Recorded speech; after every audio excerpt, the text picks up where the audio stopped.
बिस्मिल्लाहिर्रहमानिर्रहीम। ट्रेडिंग और investing, basically इस वीडियो का मकसद यही है कि कम से कम लोगों को इस बात की अवेयरनेस हो कि ट्रेडिंग और इन्वेस्टिंग दो अलग अलग माइंडसेट्स का नाम है, दो अलग अलग प्लान्स का नाम है। जब कभी भी आप ट्रेडिंग के पॉइंट ऑफ व्यू से जब स्क्रीन पे बैठेंगे और आपका टारगेट ट्रेड करना होगा, तो बेसिकली आप बेट करते हैं प्राइस एक्शन की बेस पे, आप बेट करते हैं टेक्निकल एनालिसिस की बेस पे। आपको ट्रेड करने का क्राइटेरिया एक ही सिर्फ मिलेगा और वो ये है कि lower the risk higher the return. जब कभी भी जिस शेयर प्राइस में भी लोअर रिस्क और हायर रिटर्न का क्राइटेरिया टेक्निकल एनालिसिस की बेस पे अगर आपको नज़र आएगा, तो डेफिनेटली वो आप ट्रेड कर सकते हैं for short term. Short term में बेसिकली जब कभी भी आप ट्रेड करेंगे तो आपको कोई 8 10 15 दिन उसको इंतज़ार करने की ज़रूरत नहीं है। आपको हमेशा वो रियलिस्टिक टारगेट सेट करने चाहिए जो एक दिन, 2 दिन या मैक्सिमम 3 दिन के अंदर अंदर वो टारगेट हिट हो या फिर वो स्टॉप लॉस हिट हो। एक छोटी रेंज बेसिकली, और उसके अंदर बड़ी क्वांटिटी। छोटी रेंज, बड़ी क्वांटिटी।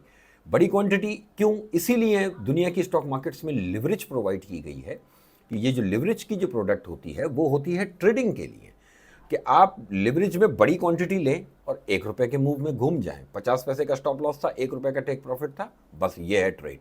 अब आपको उस शेयर में 5 रुपए का गेन का इंतजार करना, 15 दिन बैठना है, तो बेसिकली आपने उस ट्रेडिंग के रूल को वायलेट कर दिया। जब आप उस ट्रेडिंग के रूल को ही नहीं फॉलो करेंगे तो ये ट्रेडिंग आपके गले आ जाएगी और इवेंचुअली आपके स्टॉप लॉस हिट हो रहे होंगे। अच्छा, अदर हैंड इन्वेस्टिंग इन्वेस्टिंग की जब बात आएगी, जब आप इन्वेस्टमेंट की बात करते हैं, तो बेसिकली आप बेट करते हैं कंपनी की शेयर प्राइस पे, कंपनी की बैलेंस शीट पे, कंपनी के फंडामेंटल पे।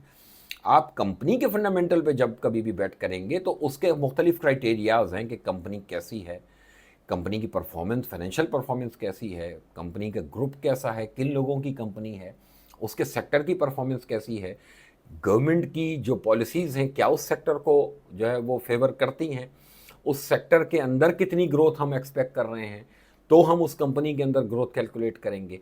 और एक ख़ास प्राइस रेंज के अंदर जहाँ पर वो प्राइस जस्टिफाइड हो इन्वेस्टमेंट के लिए, उस प्राइस रेंज के अंदर आप एक्यूमुलेट करते हैं मुख्तलिफ फेजेस के अंदर। वन शॉट कभी भी नहीं लिया जाता।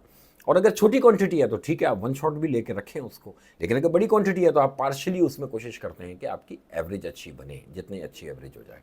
अब उसका बेसिकली स्टॉप लॉस नहीं होता, क्योंकि उसमें स्टॉप लॉस का कॉन्सेप्ट इसलिए नहीं है क्योंकि आप कंपनी की ग्रोथ पे या कंपनी के फाइनेंशियल्स के ऊपर, कंपनी के ऊपर बैट कर रहे हैं। बेसिकली जब आप कंपनी के ऊपर बैट कर रहे हैं और उसकी ग्रोथ पे, उसके फाइनेंशियल्स पे बैट कर रहे हैं, तो अब आपको शॉर्ट टर्म की फ्लक्चुएशन से कोई लेना देना नहीं है। आपका टारगेट लॉन्ग टर्म है, क्योंकि इन्वेस्टमेंट होती है लॉन्ग टर्म के अंदर, मीडियम टू लॉन्ग टर्म। अब मीडियम टू लॉन्ग टर्म के लिए अगर आपने कोई चीज़ ली है तो ये कभी भी एक्सपेक्ट नहीं करें कि आपके इन्वेस्ट करने के बाद वो शेयर कभी भी अनफेवर नहीं जाएगा। हो सकता है कुछ टाइम वो आपको अनफेवर भी दिखाए, क्योंकि स्टॉक मार्केट में जो स्पेकुलेशन हो रही है, जो फ्लक्चुएशन है, वो डेली बेसिस की है। लेकिन आपका प्लान इन्वेस्टिंग का है तो अब आपने लॉन्ग टर्म ही उसको सोचना है, और तभी आप एक अच्छे गेन में भी बैठ सकेंगे जब आप लॉन्ग टर्म प्लान के साथ बैठेंगे।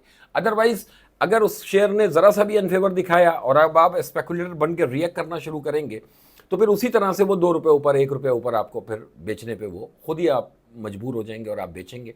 आप बेसिकली इन्वेस्टमेंट का वो रिटर्न नहीं ले पाएंगे।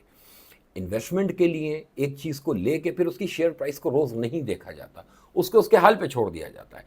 पूरी दुनिया में बड़ी से बड़ी कंपनी हो जिसने हाईएस्ट एवर रिटर्न्स भी दिए हों, ऐसा कहीं नहीं हुआ होगा कि किसी ने इन्वेस्ट किया और वो इन्वेस्ट करते ही उसको जो है वो कंपनी जो है वो शेयर जो है वो सिर्फ प्रॉफिट दिखाए उसको। मार्केट फ्लक्चुएट करती है, अनफेवर भी दिखाती है, आप उस अनफेवर में बर्दाश्त करते हैं क्योंकि आपको पता होता है कि पीछे उसमें क्या ग्रोथ है और क्या उस कंपनी के फाइनेंशियल्स हैं, क्या उस सेक्टर के फाइनेंशियल्स हैं। जब आप ब्रॉडर फ्रेम के अंदर चीज़ ले रहे हैं तो फिर उसमें फ्लक्चुएशन से डरने की ज़रूरत नहीं है, आप अपने टारगेट का इंतजार करें। और जब आपने 6 महीने, साल भर का जहन बनाया है, तो बस फिर 6 महीने और साल भर के लिए ही उस शेयर को उसके हाल पे छोड़ के देखें। ये दो क्राइटेरियाज हैं इन्वेस्टिंग के और ट्रेडिंग के। इन दोनों में जब तक अपने आप को मिक्सअप करते रहेंगे, ना इधर से कमाएंगे ना उधर से कमाएंगे। और जब तक ये कॉन्सेप्ट क्लियर करके आप मार्केट में इन्वेस्ट करेंगे या ट्रेड करेंगे, और इन दोनों के क्राइटेरिया को पूरा इंप्लीमेंट करेंगे तो कोई वजह नहीं है कि इस मार्केट से आपको बहुत अच्छे गेन्स इंशाल्लाह लेने का मौका मिलेगा। Thank you.